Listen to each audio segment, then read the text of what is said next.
Hi friends, ఈరోజు మనం black book top 200 most repeated idioms and ఫ్రేజెస్లో మనం ఈరోజు పార్ట్ 3 చూడబోతున్నాం. ఇందులో 21 to 30 వరకు ఉన్న ఈడియమ్స్ని అయితే మనం కవర్ చేయడం జరుగుతుంది. సో ఫస్ట్ ఈడియం వచ్చేసి లీవ్ నో స్టోన్ అన్టర్న్డ్.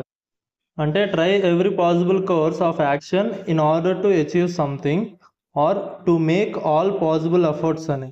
అంటే ఒక లక్ష్యాన్ని సాధించడానికి లేదా ఏదైనా కనుగొనడానికి అన్ని సాధ్యమైన మార్గాలను, అవకాశాలను లేదా ప్రయత్నాలను పూర్తిగా పరిశీలించడం లేదా ఉపయోగించడాన్ని లీవ్ నో స్టోన్ అన్టర్న్డ్ అనే ఈడియంతో చెప్పొచ్చు. దీనికి ఎగ్జాంపుల్ చూస్తే, he left no stone unturned in his quest for the truth. అంటే అతను నిజాన్ని కనుగొనే ప్రయత్నంలో ఏ రాయిని తిరగవేయకుండా వెతికాడు అని అర్థం. ఇలాంటి సందర్భాల్లో లీవ్ నో స్టోన్ అన్టర్న్డ్ అనే ఈడియం ఉపయోగించి మనం చెప్పవచ్చును. సో దీని తర్వాత మన నెక్స్ట్ ఈడియం వచ్చేసి a fish out of water. దీన్ని 9 times అడిగారు ఎగ్జామ్స్లో. అంటే an uncomfortable situation or in unfamiliar circumstances అని. అంటే ఇది సాధారణంగా ఒక వ్యక్తి తన సాధారణ వాతావరణం నుండి బయటపడి కొత్త లేదా అనుకోని స్థితిలో ఇబ్బంది పడుతున్నప్పుడు ఉపయోగిస్తారు ఈ ఏ ఫిష్ అవుట్ ఆఫ్ వాటర్ అనే ఈడియం. సో దీనికి ఎగ్జాంపుల్ చూస్తే, she felt like A fish out of water at the formal event. అంటే ఆమె అధికారిక కార్యక్రమంలో అసౌకర్యంగా, అసహజంగా భావించింది అని అర్థం. సో ఇలాంటి సందర్భాల్లో మనం ఏ ఫిష్ అవుట్ ఆఫ్ వాటర్ అనే ఈడియం ఉపయోగించి మనం చెప్పవచ్చును. సో దీని తర్వాత మన నెక్స్ట్ ఈడియం వచ్చేసి ఏ స్టోన్స్ త్రో అవే. దీన్ని కూడా 9 times అడిగారు. సో దీని డెఫినేషన్ ఏంటంటే అట్ ఏ షార్ట్ డిస్టెన్స్ అని.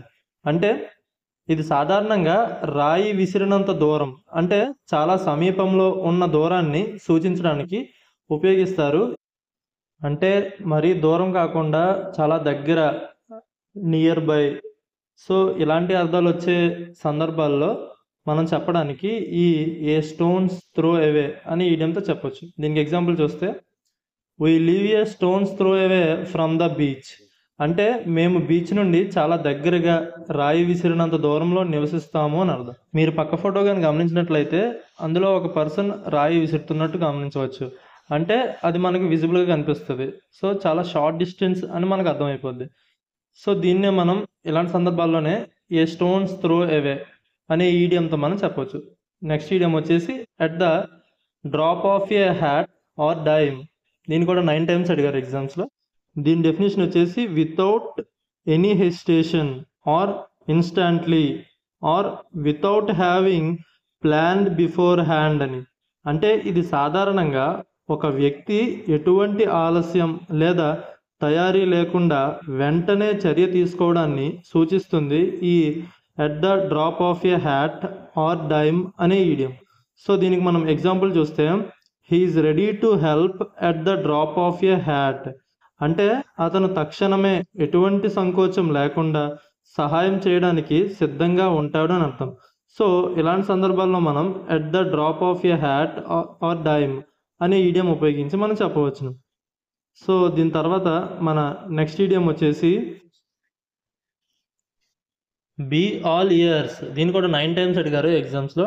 దీని డెఫినేషన్ వచ్చేసి listening intently or very attentive or to be ready and eager to listen అని. అంటే ఇది సాధారణంగా ఒక వ్యక్తి ఏదైనా వినడానికి చాలా ఆతృతగా ఉన్నప్పుడు లేదా పూర్తి శ్రద్ధతో వినడానికి సిద్ధంగా ఉన్నప్పుడు ఉపయోగిస్తారు ఈ బీ ఆల్ ఇయర్స్ అనే ఈడియం. సో దీనికి ఎగ్జాంపుల్ చూస్తే, tell me your story, I'm all years. అంటే నీ కథ చెప్పు, నేను శ్రద్ధగా వినడానికి సిద్ధంగా ఉన్నాను అని అర్థం. అంటే ఎవరైనా ఏదైనా చెప్తే మనకు చాలా ఇంట్రెస్టింగ్గా వినాలని కుతూహలం ఉన్నప్పుడు మనం ఈ బీ ఆల్ ఇయర్స్ అనే ఈడియంతో చెప్పవచ్చును. దీని తర్వాత మన నెక్స్ట్ ఈడియం వచ్చేసి bite off more than one can chew.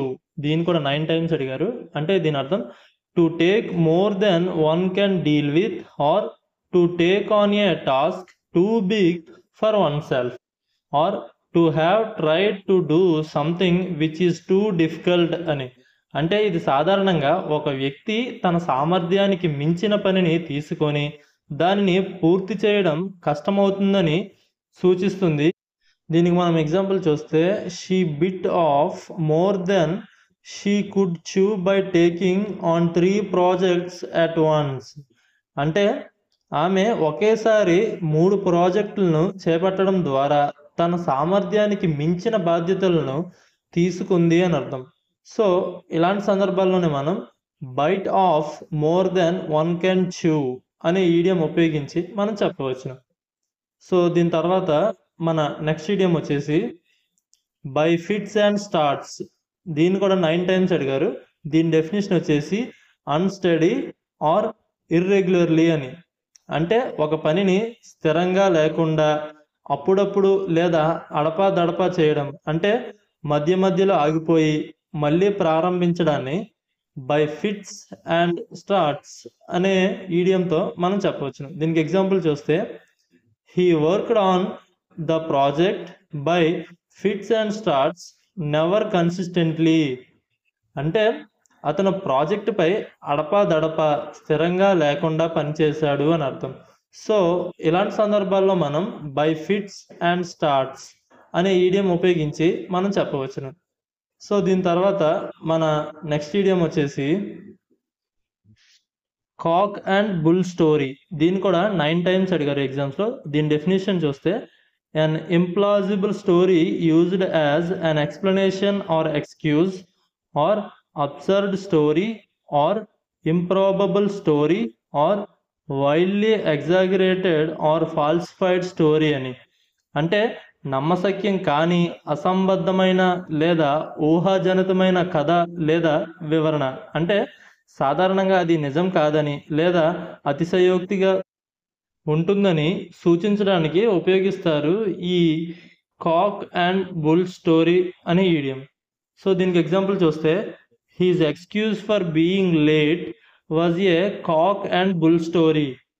అంటే అతను ఆలస్యంగా వచ్చినందుకు చెప్పిన సాకు నమ్మశక్యం కానీ అసంబద్ధమైన కథ అని అర్థం.